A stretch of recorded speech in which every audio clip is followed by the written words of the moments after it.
When my adoptive mother tried to take my heart for her biological son, I was lying on the operating table and suddenly caught a glimpse of my mom's translucent figure. She was crying as she spoke to me. Grab the hand of the nurse next to you and repeat after me. Once you finish, you'll have a mom and dad again. Really? All I have to do is say it and I'll have parents again. My fingers twitched and I struggled to reach out and grab the hand of the nurse crouching beside me. Then I stumbled through the words my mom was mouthing to me. Ma'am, I did not agree to donate anything. Please help me. My daddy's name is Bai Zhiyuan. His number starts with 132. My mommy's name is Lin Wanner. My name is Xiaoyu. I'm 4.5 years old. Please save me. My voice was barely a thread of sound, like a tiny kitten taking its last breath. The nurse froze for a split second, and then white-hot rage took over. These people were trafficking a child for illegal organ harvesting. No wonder this kid had been drugged and brought in unconscious. She grabbed an excuse and bolted out of the operating room. Sprinting to the nearest storage closet, she shoved the door shut and dialed the number immediately. After a few rings, a deep and steady male voice came through, carrying a trace of impatience but still measured and polite. Hello. The nurse knew every second counted, and fired the words out as fast as she could. Hi, is this Mr. Bai Zhiyuan? This is Zhongbei City People's Hospital. Your son has been kidnapped. He is being forced into an organ transplant right now, and he asked me to call you for help. His mother's name is Lin Wanner. He is 4.5 years old. My dad had been about to hang up, but the moment that familiar name hit his ears, he snapped his hand up in a sharp gesture and the entire study went dead silent. The woman who had run from him 5 years ago, Bai Zhiyuan, only said one thing back. I don't care who you are, stall that surgery, and I will wire you 5 million. I am Dingsheng Group. Bai Zhiyuan does not make promises he doesn't keep. He ended the call before she could respond. He shot to his feet and barked the order, helicopter People's Hospital now. I need to be there in 10 minutes. Get me the hospital director on the line immediately. If that director cannot keep a boy named Xiaoyu safe, that is entirely his problem. His female secretary stood there completely blindsided. Sir, this Xiaoyu is my son. Those 3 words hit everyone in the room like a thunderbolt. On the other end of things, the nurse felt her stomach drop. When the lights above her flickered back on, they had restored power that fast. She clutched her phone and took off running. She headed straight for the second-floor electrical room, yanked the breaker for the operating room, then locked herself inside, and finally let herself breathe for just a moment. That was when she replayed my dad's words, and the full weight of it landed on her Dingsheng Group's Bai Zhiyuan, the man at the top of the Forbes list. Meanwhile, down in the operating room, the second blackout threw everything into complete chaos. The people outside the door were cursing at the top of their lungs. The brave nurse had fought to stall for 20 minutes, even sparking a full-on scene.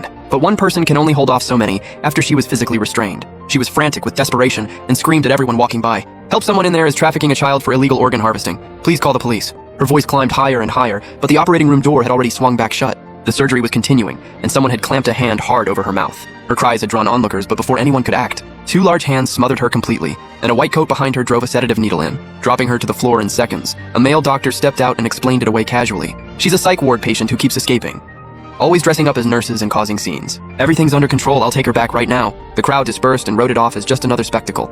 Meanwhile, inside the operating room, the surgeon had already begun tracing lines across my chest. The cold touch of the scalpel sent a chill straight through me, but outside that door there was nothing but silence. Did I really have a dad out there? If he was real, why hadn't he come for me yet? My eyes drifted to the nurse in the room beside me, completely shattered and helpless. I wanted to reach out and touch her to tell her it was okay, but there was nothing left in me to move. The very instant the scalpel broke my skin, a sharp shout erupted from outside the door. Who are you people, Director Lee? What are you doing here yourself? This is just a routine procedure, there was no need to come personally. What exactly is going on in there? There was a tremendous crash, and the operating room door was kicked wide open with pure force. The surgeons inside all froze and stared at each other. Hearing the hospital director's commanding voice through the door, the surgeons scrambled out of the way. I looked up in disbelief and saw a stream of people pouring in. One of them walked straight toward me. Was that my daddy? The translucent figure that had only been visible from the waist up finally broke into a smile of pure relief.